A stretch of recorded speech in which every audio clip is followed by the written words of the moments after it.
ভারী বৃষ্টিতে বিভিন্ন জেলায় জলাবদ্ধতা, জোয়ারে প্লাবিত ৭ জেলার শতাধিক এলাকা। কুমিল্লা, ভোলা, ফেনীর অনেক এলাকা বিদ্যুৎ বিচ্ছিন্ন।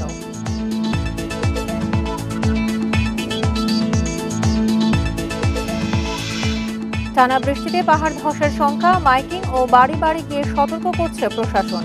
খাগড়াছড়িতে মাইনী নদীতে নিখোঁজ এক।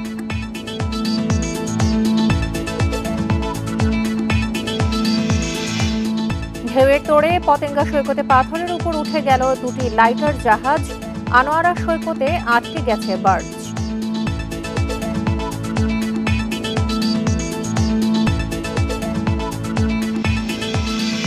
বৈরী আবহাওয়ার মধ্যেও ৪ জেলার সীমান্ত দিয়ে অন্তত ৭৮ জনকে পুষিয়ে পরিচয় নিশ্চিতে কাজ করছে বিজিবি।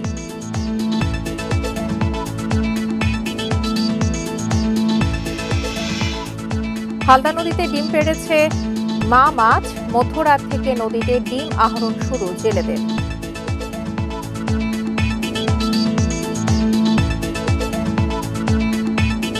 স্বাগত সমগ্র বাংলাদেশের সঙ্গে আছি সঞ্চারী মজিদ তমা। শুনছিলেন শিরোনাম, চলে যাচ্ছি পুরো খবরে। টানা ও ভারী বৃষ্টিতে জলাবদ্ধতার কবলে দেশের বিভিন্ন জেলা। গুরুত্বপূর্ণ সড়ক তলিয়ে যাওয়ায় দেখা দিয়েছে দুর্ভোগ। কোথাও কোথাও বেড়ি বাঁধ দিয়ে পানি ঢুকে প্লাবিত হয়েছে অনেক গ্রাম। জ্বরের পানিতে প্লাবিত সুন্দরবন। এদিকে ঝোড়ো হাওয়ায় কুমিল্লা, ভোলা, ফেনী সহ বিভিন্ন জায়গা বিদ্যুৎ বিচ্ছিন্ন। নিম্নচাপের প্রভাবে সারা দেশেই হচ্ছে টানা বৃষ্টি। বরিশালে পানি ঢুকে পড়েছে নদী তীরের কিছু এলাকায়। পানি নামেনি ভোলার অন্তত 10টি চরে। এদিকে ভাঙা বেড়িবাঁধ দিয়ে পানি ঢুকে কুয়াকাটার 10টি গ্রাম প্লাবিত। বাগেরহাটে প্লাবিত হয়েছে সুন্দরবনের বিস্তীর্ণ এলাকা। শুক্রবার ভোর ৬টা পর্যন্ত ২৪ ঘন্টায় দেশের সবচেয়ে বেশি বৃষ্টি হয়েছে নোয়াখালীর মাইজদীতে ২৮৫ মিলিমিটার। ভারী বর্ষণে দেখা দেয় জলাবদ্ধতা। পানি ওঠে শহরের বিভিন্ন এলাকায়। সড়ক তলিয়ে চলাচলে তৈরি হয় দুর্ভোগ। কাজকর্ম করতে খুব কষ্ট হয়, চারিদিকে ফানে উঠে গেছে শহরে। ড্রেনগুলো আমরা পরিষ্কার পরিচ্ছন্ন করতেছে না। গতকালকার বৃষ্টিতে, আজকের বৃষ্টিতে আপনার মধুপুর আপনার চারিদিকে আমরা ফানে আমরা ডুবে গেছে। ছোট ফেনী নদীতে জোয়ারের উচ্চতা বেড়েছে ২ থেকে ৩ ফুট। এতে ফেনীর ৪ ইউনিয়নের নিচু এলাকা প্লাবিত হয়েছে। এলাকাবাসীর অভিযোগ, চানগাজী খাল সংস্কার না করাই জলাবদ্ধতার মূল কারণ। তবে দ্রুত সমস্যা সমাধান আশ্বাস দিয়েছে পানি উন্নয়ন বোর্ড। ছোট ফেনী নদীতে মুসাফর রেগুলেটর ভেঙে যাওয়ার কারণে যে ভাঙনগুলি হয়েছে সেগুলি বিশ্বব্যাংকের আর্থিক সহায়তায় বিএস্ট্রং প্রজেক্টে অলরেডি প্রজেক্ট পাস হয়েছে, প্রজেক্টের এওজিও হয়ে গেছে। আশা করতেছি খুব শীঘ্রই এই ভাঙন রোধে কাজ শুরু করা যাবে। লক্ষ্মীপুরে প্লাবিত ২০টি গ্রাম। পৌরসভার বিভিন্ন স্থানে জলাবদ্ধতায় কয়েক হাজার মানুষ পানিবন্দী। চাঁদপুরে বিদ্যুৎ বিচ্ছিন্ন হয়ে পড়ে গ্রাম অঞ্চলের বেশিরভাগ এলাকা। এই জায়গাটুকু তো না হওয়ার কারণে এবং আমাদের পুকুরের মাছ, গবাদি পশু এই জলোচ্ছ্বাসে বারবার ভেসে যায়। বাঁধ ভেঙে জোয়ারের পানি ঢোকায় কক্সবাজার সদর, মহেশখালী ও কুতুবদিয়ায় বেশ কিছু গ্রাম প্লাবিত হয়েছে। চট্টগ্রাম নগরীর কিছু নিচু এলাকায় ঢুকে পড়েছে কর্ণফুলী নদীর পানি। কুমিল্লায় পানিতে তলিয়ে গেছে ভিক্টোরিয়া কলেজের কাজী নজরুল ইসলাম হল। প্রত্যেক বর্ষা আইলে আমরা দুর্যোগে কোনো শেষ থাকে না, এরকম পানি লাগে পানি থাকতে পারি না। সুনামগঞ্জের নদ নদীর পানি বাড়লেও এখনই বন্যার আশঙ্কা নেই বলে জানিয়েছে পানি উন্নয়ন বোর্ড। সোহেলি জাহান, ইন্ডিপেন্ডেন্ট নিউজ। এ নিয়ে আরো জানাতে কুমিল্লা ও কুয়াকাটা থেকে যোগ দিচ্ছেন আমাদের সহকর্মীরা। শুরুতেই যাচ্ছি কুমিল্লায়, সেখান থেকে জানাবেন সহকর্মী তানভীর খন্দকার। তানভীর, কুমিল্লায় আজকে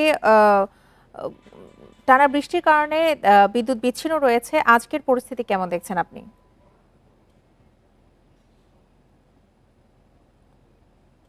বুধবার রাত থেকে কিন্তু একটানা বৃষ্টি হচ্ছে। আর গত ২৪ ঘন্টায় আবহাওয়া অধিদপ্তর যেটি বলেছে যে ১৭৯ মিলিমিটার বৃষ্টিপাত হয়েছে, অর্থাৎ এটি অতি ভারী বৃষ্টিপাত, যে কারণে কিন্তু শহরের বিভিন্ন জায়গাতে জলাবদ্ধতা সৃষ্টি হয়েছে।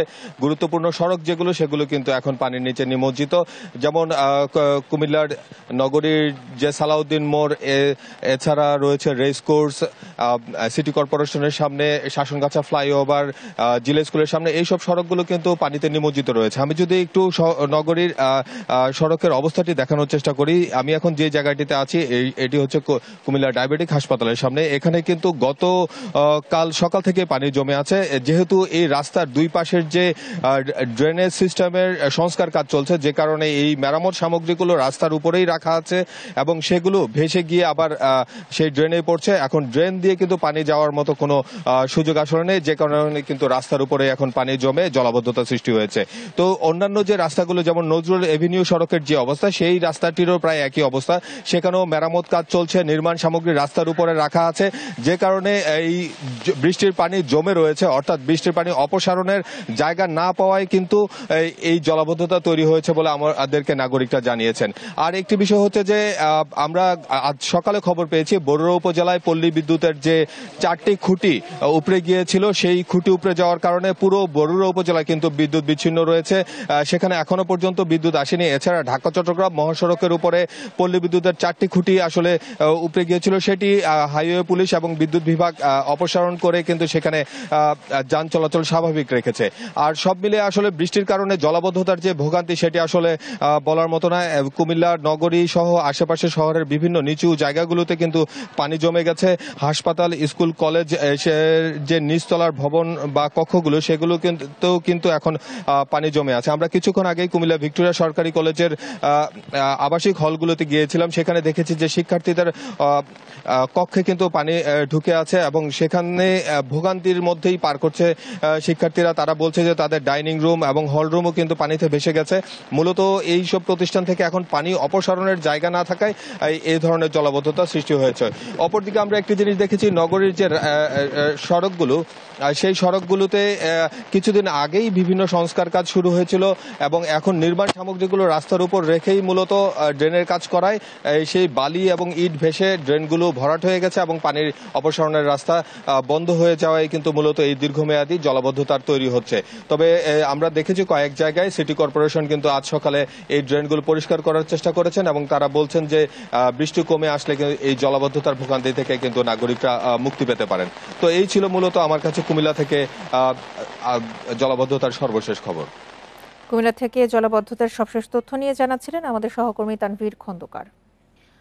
দুর্যোগপূর্ণ আবহাওয়ার কারণে 3 দিন থেকে নোয়াখালীর দ্বীপ উপজেলা হাতিয়ার সঙ্গে সারা দেশের সব ধরনের নৌ যোগাযোগ বন্ধ রয়েছে। এতে ঘাটে আটকা পড়া যাত্রীরা দুর্ভোগে পড়েছেন। এদিকে চেয়ারম্যান ঘাট এলাকায় আটকা পড়েছে মরদেহবাহী 4টি অ্যাম্বুলেন্স।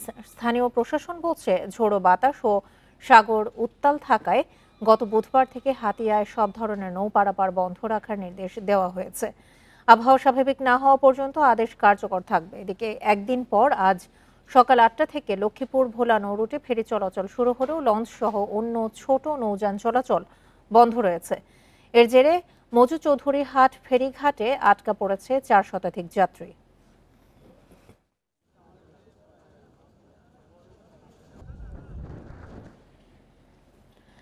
দুর্যোগপূর্ণ আবহাওয়ায় উত্তাল সাগরে ঢেউয়ের তোড়ে চট্টগ্রামের আনোয়ারা ও পতেঙ্গা সমুদ্র সৈকতে একটি কয়লাবাহী বার্জ ও 2টি লাইটার জাহাজ আটকে গেছে।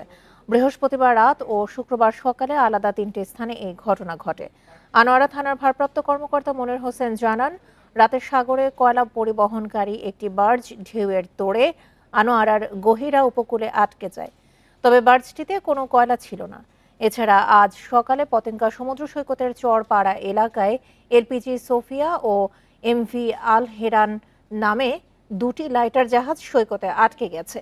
ভারী বৃষ্টির সাথে ঝোড়ো বাতাসের কারণে সমুদ্র এখনো উত্তাল রয়েছে। আটকে পড়া এসব জলযান দেখতে ভিড় করেছে স্থানীয়রা।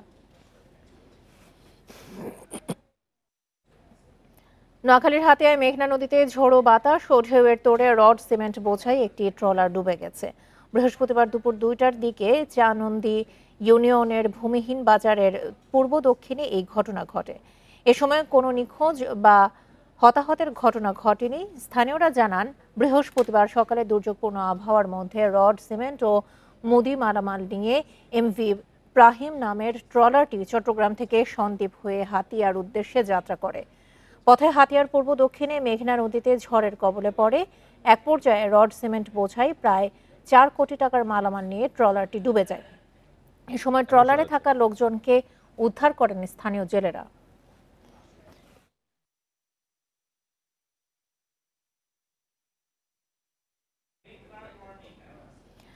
টানা বৃষ্টিতে বান্দরবান শহরের কয়েক এলাকায় সড়কের উপর দিয়ে পানি প্রবাহিত হচ্ছে। এছাড়া গাছ ভেঙে ও পাহাড়ের মাটি পড়ে কোথাও কোথাও ব্যাহত হচ্ছে যান চলাচল। এ বিষয়ে আরো জানাতে বান্দরবান থেকে যোগ দিচ্ছেন সহকর্মী মংখিং মার্মা। মংখিং, এলাকায় সড়কের উপর দিয়ে পানি প্রবাহিত হচ্ছে, এই অবস্থায় চলাচলের দুর্ভোগ নিয়ে জানাবেন।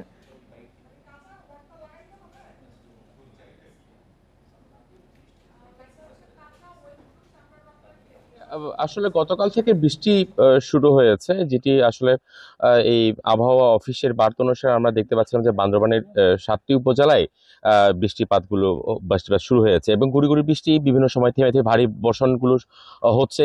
এবং সবচেয়ে বেশি বান্দরবানের গতকালকের ভোর রাত থেকেই এই ভারী বর্ষণ শুরু হয়েছে এবং এরই কারণে কিন্তু বান্দরবানের যে নির্মাঞ্চল যেগুলো আছে, লামা, আলীকদমের কিছু অংশ, নাইখিংছড়ি, বায়ুসারির কিছু অংশ, সেখানে কিন্তু সড়কটি তলিয়ে গেছে। তো সেখানে সাময়িকভাবে যান চলাচল বিঘ্নিত হলেও বৃষ্টি থেমে যাওয়ার পরপরই কিন্তু সেখানে আবার যান চলাচল সচল হচ্ছে।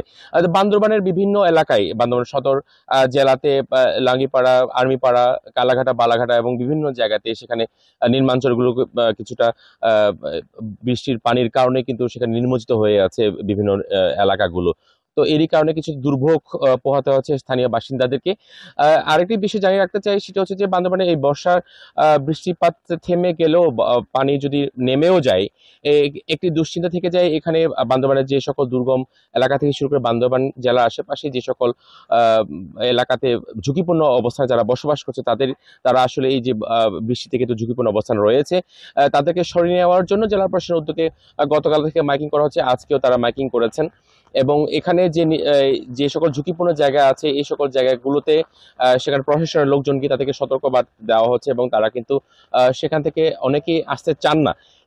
এর পরিপ্রেক্ষিতেও কিন্তু এখানে জেলা প্রশাসনের পক্ষ থেকে যে বান্দরবান সারা জেলাতে 220টি আশ্রয় কেন্দ্র ঘোষণা করা হয়েছে এবং সেখানে এই সাধারণ জনগণের জন্য যে চিকিৎসা সেবা থেকে শুরু করে শুকনো খাবার সবকিছু প্রস্তুত রয়েছে বলে জেলার প্রশাসক জানিয়েছেন আমাদেরকে।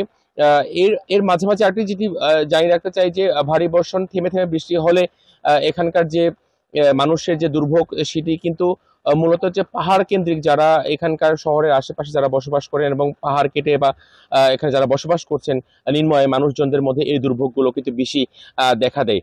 তো তাদেরকে সরিয়ে নেওয়ার যে প্রক্রিয়া সেটি কিন্তু চলমান রেখেছে জেলা প্রশাসনের পক্ষ থেকে এবং তাদেরকে বলা হচ্ছে যে এই সকল এলাকায় যদি ভারী বর্ষণ হয় সেখানে পাহাড় ধসের সম্ভাবনা রয়েছে এবং তাদেরকে সরিয়ে আনার যে প্রক্রিয়া সেটি কিন্তু জেলা প্রশাসনের পক্ষ থেকে কাজ করে যাচ্ছে বলে আমাদেরকে জানিয়েছেন। এই হচ্ছে আমার কাছে সর্বশেষ বান্দরবান থেকে সবশেষ পরিস্থিতি নিয়ে জানাচ্ছিলেন সহকর্মী মংকিং মার্মা। বড়ি আবহাওয়ার মধ্যেও মৌলভীবাজার, হবিগঞ্জ, ফেনী ও খাগড়াছড়ির সীমান্ত দিয়ে অন্তত ৭৮ জনকে পুশিন করেছে বিএসএফ। তাদের পরিচয় নিশ্চিতে কাজ করছে বিজিবি জানায় সকালে বৃষ্টির মধ্যেই মৌলভীবাজারের জুড়ি উপজেলার রাজকী সীমান্ত দিয়ে 10 জনকে ঠেলে দেয় বিএসএফ।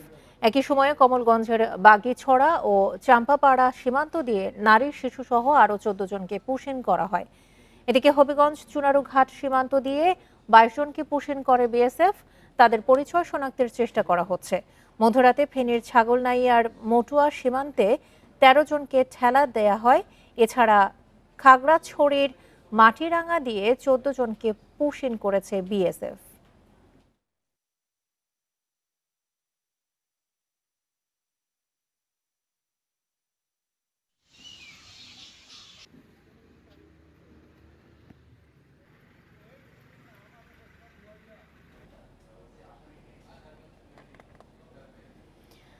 দক্ষিণ এশিয়ায় কার্প জাতীয় মাছের একমাত্র প্রাকৃতিক প্রজনন ক্ষেত্র চট্টগ্রামের হালদা নদীতে ডিম ছেড়েছে রুই, কাতলা, মৃগেল, কালবাউস প্রজাতির মা মাছ। বৃহস্পতিবার মধ্যরাত থেকে নদীতে ডিম আহরণ শুরু করেন জেলেরা। চট্টগ্রাম বিশ্ববিদ্যালয়ের হালদা রিসার্চ ল্যাবরেটরির সমন্বয়ক অধ্যাপক মঞ্জুরুল কিবরিয়া জানান, গত এক সপ্তাহের বেশি সময় ধরে হালদা পাড়ে অপেক্ষায় ছিলেন ডিম সংগ্রহকারীরা। বৃহস্পতিবার দুপুর থেকে ভারী বৃষ্টি শুরু হলে প্রস্তুতি নেন তারা। সন্ধ্যার পর উজান থেকে পাহাড়ি ঢল নামতে শুরু করে হালদায়। এতে নদীর পানি ঘোলা হয়ে ওঠে। রাত 12টার দিকে জোয়ার শুরু হলে ডিম ছাড়তে শুরু করে মা মাছ। রামদাস মুন্সির হাট থেকে মদুনাঘাট এলাকা পর্যন্ত কয়েক কিলোমিটার এলাকায় রাতভর ডিম সংগ্রহ করেন জেলেরা। অন্যবারের চেয়ে বেশি ডিম আহরণের সম্ভাবনা রয়েছে এবার।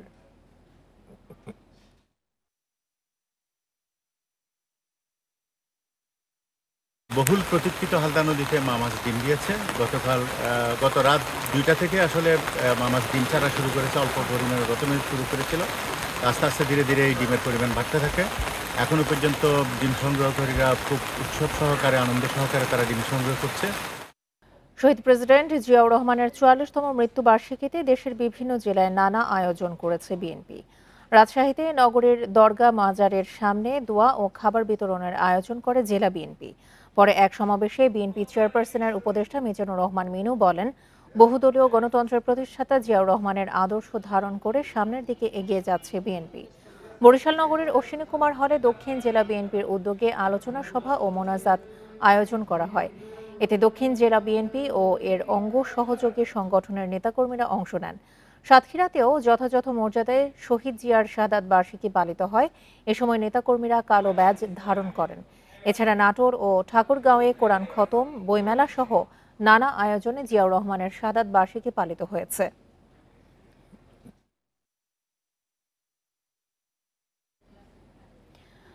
বর্তমান পৃথিবীতে করুণা ভিক্ষা করে এগোনো যাবে না। নিজেদের প্রজ্ঞা, জ্ঞান আর শিক্ষা লাভের মধ্য দিয়েই এগিয়ে যেতে হবে, এমন মন্তব্য করেছেন মুক্তিযুদ্ধ বিষয়ক উপদেষ্টা ফারুক আজম। দুপুরে চট্টগ্রাম কলেজ মিলনায়তনে বাংলাদেশ ইকোনমিক্স অলিম্পিয়াডে প্রধান অতিথির বক্তব্যে উপদেষ্টা বলেন, চট্টগ্রামের মানুষই পৃথিবীব্যাপী সামাজিক ব্যবসার ধারণাকে পৌঁছে দিয়েছে, যে ধারণা তাত্ত্বিক ও প্রায়োগিক দুই ক্ষেত্রেই নোবেল পুরস্কার জয় করেছে। সমাজতান্ত্রিক ও পুঁজিবাদী উভয় রাষ্ট্রই এই ধারণাকে গ্রহণ করেছে। সামনের দিনেও এই অঞ্চলের মানুষই নতুন অর্থনৈতিক যাত্রায় নেতৃত্ব দেবে বলে মন্তব্য করেন তিনি। অনুষ্ঠানে সাবেক তত্ত্বাবধায়ক সরকারের উপদেষ্টা হোসেন জিল্লুর রহমান, শিক্ষাবিদ সেকান্দর হায়াত খান উপস্থিত ছিলেন। পরে উপদেষ্টা বিজয়ীদের হাতে স্মারক তুলে দেন। এই যে ড্রোন উঠতেছে, এই আর্টিফিশিয়াল ইন্টেলিজেন্স আসতেছে, বহু বিষয় আছে যেই সমস্ত বিষয়গুলোকে আমাদের আত্মস্থ করে আপনাদের সমকালীন তরুণ সমাজের সাথে প্রতিদ্বন্দ্বিতা করে বিজয়ী হতে হবে। শেরপুরের নালিতা বাড়িতে বন্য হাতির আক্রমণে এক বৃদ্ধার মৃত্যু হয়েছে। এ সময় ৩টি ঘরে ভাঙচুর চালায় বন্য হাতির দল। ভোরে উপজেলার বাতকুচি নামাপাড়া ফরেস্ট অফিস এলাকায় এই ঘটনা ঘটে। স্থানীয়রা জানায়, ভোরে এক দল বন্য হাতি লোকালয়ে প্রবেশ করে। এ সময় 3টি বসত ঘরে ভাঙচুর চালায়। এক পর্যায়ে হাতির আক্রমণে বসত ঘরে বৃদ্ধা সুরতুন নেসা মারা যান। বন বিভাগ জানায়, আগেও ওই বৃদ্ধার বসত ঘর ভাঙচুর করেছিল হাতির দল। এর আগে 20 মে ঝিনাইগাতীতে হাতির আক্রমণে 2 জন মারা যায়।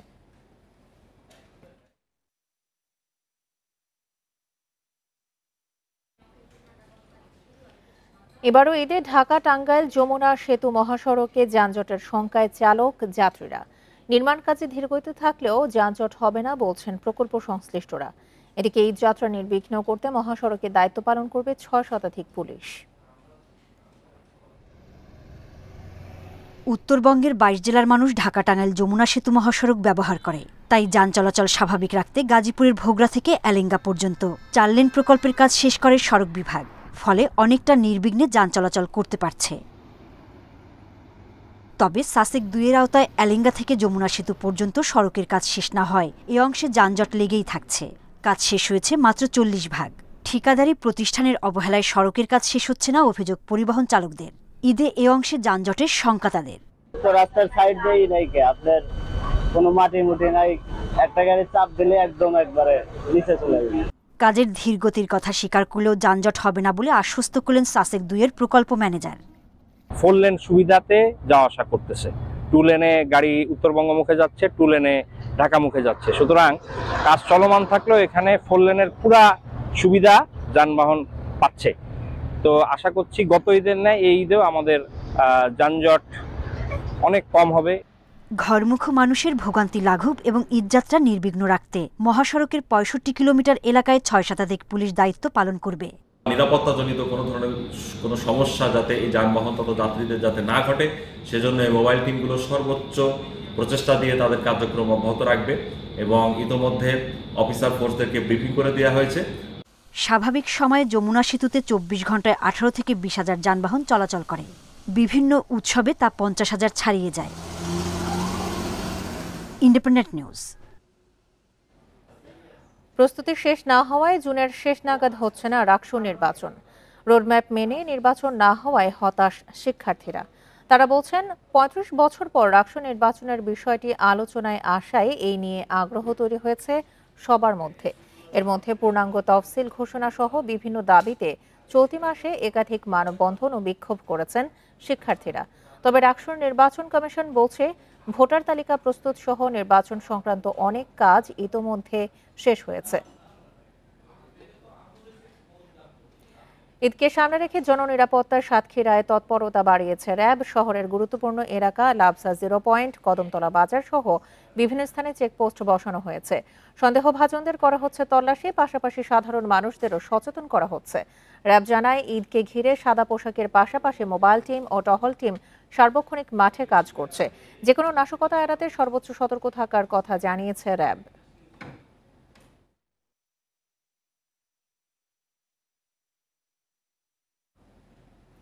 এ ছিল এখনকার মতো সমগ্র বাংলাদেশে। ইন্ডিপেন্ডেন্ট টেলিভিশনের সব খবর আরও বিস্তারিত জানতে চোখ রাখুন ফেসবুক, ইউটিউব এবং এক্সে।